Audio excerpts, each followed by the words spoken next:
नमस्कार।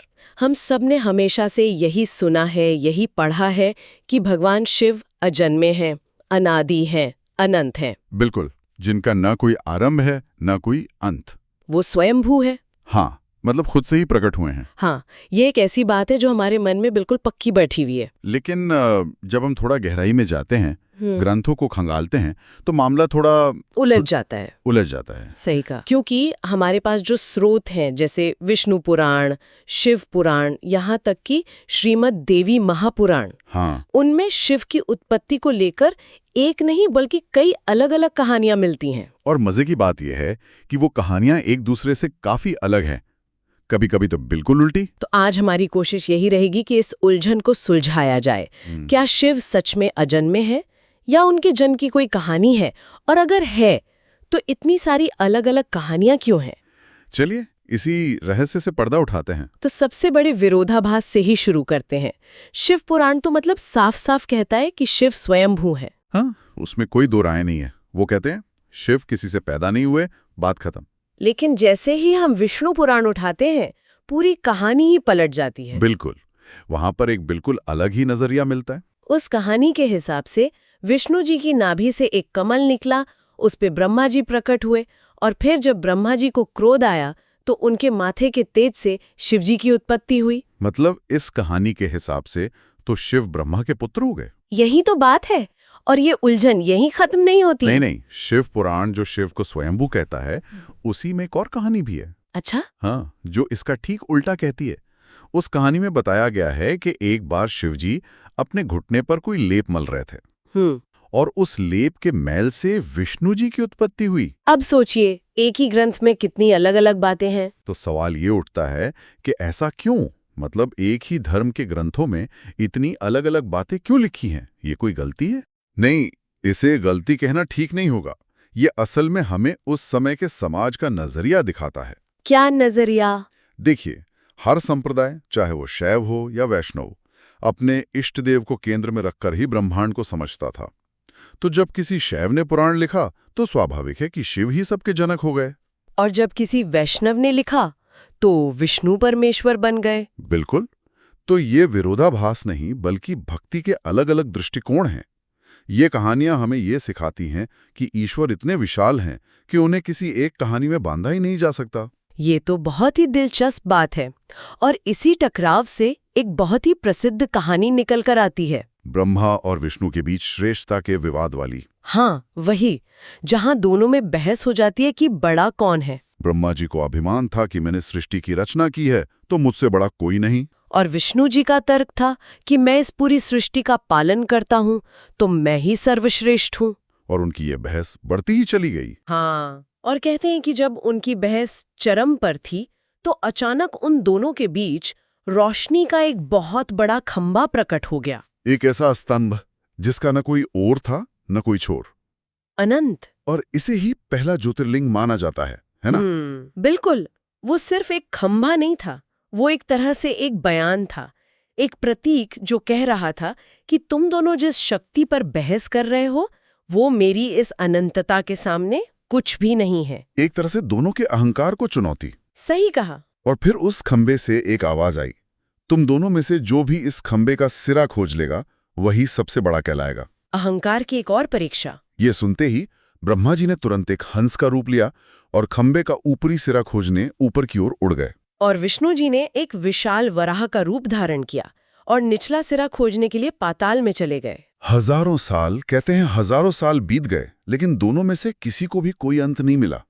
आखिर में दोनों थक हार कर वापस उसी जगह पर लौट आए। और यहाँ इस कथा का सबसे महत्वपूर्ण हिस्सा आता है। हाँ, विष्णु जी जो पालनहार हैं, उन्होंने पूरी विनम्रता से अपनी हार मान ली। उन्होंने कहा, मैं इसका अंत नहीं खोज पाया, ये मेरी समझ और शक्ति से परे है। उन्होंने सत्य को स्वीकार किया। लेकिन ब्रह्मा जी, उन्होंने ऐसा नहीं किया। नहीं, उन्होंने अपने अहंकार में आकर झूठ बोल दिया। उन्होंने कहा, हाँ, मैं इसके ऊपरी सिरे तक पहुंच गया था।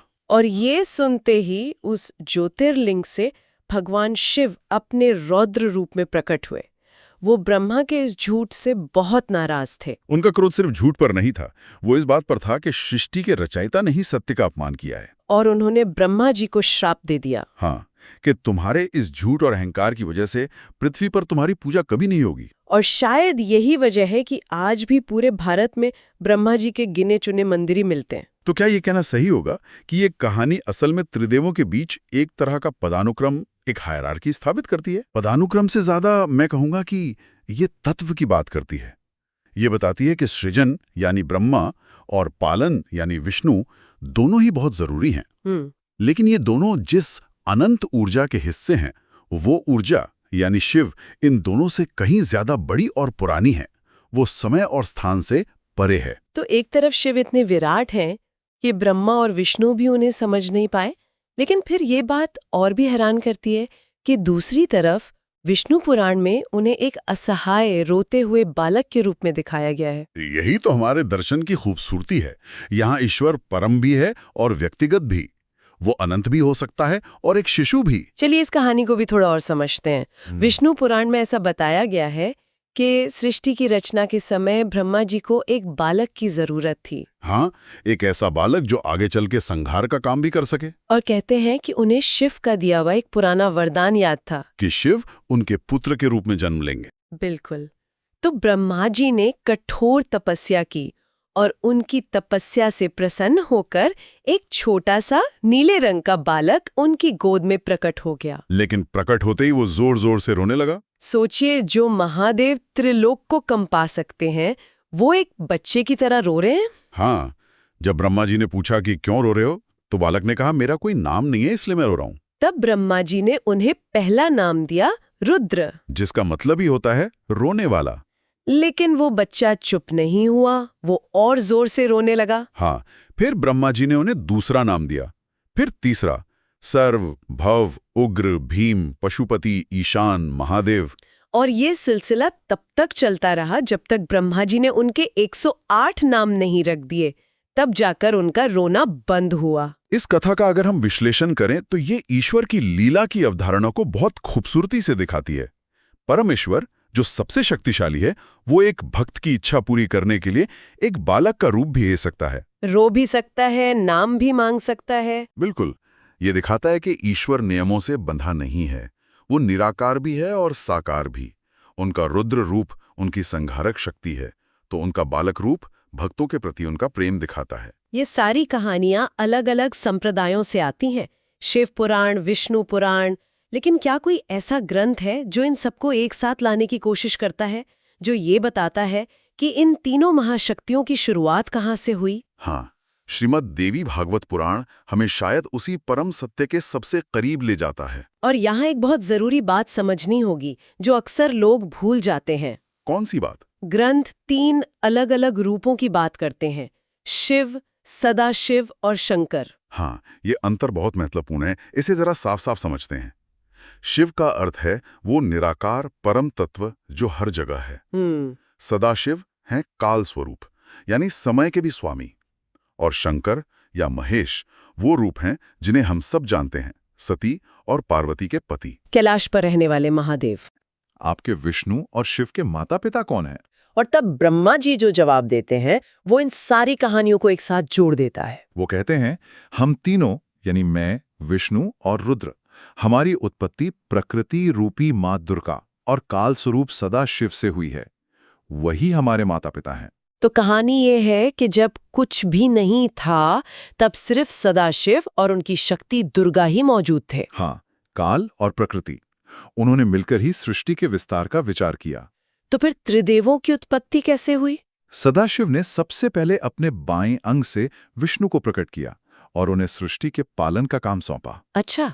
फिर उन्होंने अपने दाएं अंग से मुझे यानी ब्रह्मा को उत्पन्न किया और मुझे विष्णु की नाभि से निकले कमल पर बैठाकर सृष्टि के सृजन का कार्य दिया। और अंत में संहार के सबसे जरूरी काम के लिए उन्होंने अपने ही जैसा एक और रूप प्रकट किया जिसका नाम रुद्र रखा। सदाशिव ने कहा कि रुद्र का रूप, वेशभूषा, वाहन सब कुछ मेरे जैसा ही होगा, लेकिन एक काम ऐसा है जो सिर्फ मैं कर सकता हूं और वो है कृपा करना। अच्छा, मतलब सृजन, पालन और संहार के काम तो त्रिदेवों को सौंप दिए, लेकिन कृपा करने का यानी मोक्ष देने का अधिकार सदाशिव ने अपने पास रखा। सही समझे? तो इस कहानी के हिसाब से तो त्रिदेव भी उस एक परम शक्ति के ही अंश हैं। ये कहानी एक तरह से सबको एक सूत्र में पिरो देती है। ये कहती है कि अलग अलग रूपों और कामों के बावजूद स्रोत एक ही है, सदाशिव और आदिशक्ति। ये सारी कहानियां सुन के दिमाग सच में घूम जाता है। हर कहानी एक नया दरवाजा खोल देती है। लेकिन अब हम उस कथा पर आते हैं जो शायद सबसे ज्यादा रहस्यमयी है और चौंकाने वाली भी। जब कुछ ऋषि मुनियों ने हिम्मत करके सीधे भगवान शंकर से ही पूछ लिया कि आपके पिता कौन है? हाँ, और उनका जवाब किसी पहेली से कम नहीं था। बिल्कुल। ऋषियों ने पूछा, हे महादेव, आप तो सबके जन्मदाता है, पर आपको किसने जन्म दिया? और शिवजी ने बड़े शांत भाव से उत्तर दिया, मेरे जन्मदाता भगवान ब्रह्मा हैं। ये सुनकर ऋषि चौंक गए होंगे। जाहिर है। उन्होंने फिर पूछा, अच्छा तो फिर आपके दादाजी कौन हुए? और शिवजी ने कहा, सृष्टि के पालनहार भगवान विष्णु ही मेरे दादाजी हैं। अब तो ऋषियों की उलझन और बढ़ गई होगी। हाँ, उन्होंने आखिरी सवाल किया, प्रभु, अगर आपके पिता ब्रह्मा हैं और दादा विष्णु, तो आपके परदादा कौन है? और इस पर शिवजी मुस्कुराए और बोले, स्वयं भगवान शिव। ये जवाब सुनकर तो कोई भी चकरा जाए। ये एक पहेली जैसा है और यही इसका मकसद भी है। तो इसका असली मतलब क्या है? इसका मतलब कोई पारिवारिक वंशावली नहीं है, ये समय के चक्र को दर्शाता है। अच्छा। जब वो कहते हैं मेरे पिता ब्रह्मा हैं, तो वो विष्णु पुराण की उस कहानी का सम्मान कर रहे हैं। जब वो कहते हैं मेरे दादा विष्णु हैं, तो वो इस तथ्य को स्वीकार कर रहे हैं कि ब्रह्मा विष्णु से उत्पन्न हुए। और जब वो कहते हैं मेरे परदादा स्वयं शिव हैं, तब वो बता रहे हैं कि इन सबसे पहले, इस पूरे चक्र के शुरू होने से भी पहले मैं ही था। मैं ही शुरुआत हूँ, मैं ही मध्य हूँ और मैं ही अंत हूँ। वाह, मतलब एक ही जवाब में उन्होंने सभी कहानियों को समेट लिया और अपने परम स्वरूप को भी बता दिया। ये एक सीधी रेखा वाली सोच नहीं है, ये गोलाकार सोच है जो उनकी सर्वव्यापकता को सिद्ध करती है। तो आज की इस पूरी बातचीत का सार क्या निकलता है? मेरे हिसाब से तो यही कि शिव के जन्म का कोई एक सीधा साधा जवाब है ही नहीं। बिल्कुल नहीं है। हर कहानी, हर पुराण उनके एक अलग रूप को, एक अलग पहलू को दिखाता है। एक कहानी में वो ब्रह्मा के क्रोध से जन्मे रुद्र हैं, तो दूसरी में वो अनंत ज्योतिर्लिंग है जिसे कोई समझ नहीं सका। और तीसरी कहानी उन्हें त्रिदेवों का भी जनक सदाशिव बताती है। ये कहानियां भले ही एक दूसरे को काटती हुई लगें, लेकिन असल में ये सब मिलकर ही उनकी पूरी तस्वीर बनाती हैं। वो सृष्टिकर्ता भी है, संहारक भी है, एक मासूम बालक भी है, और इन सब से परे वो अनंत चेतना भी है। और अब एक आखिरी विचार छोड़कर जाते हैं।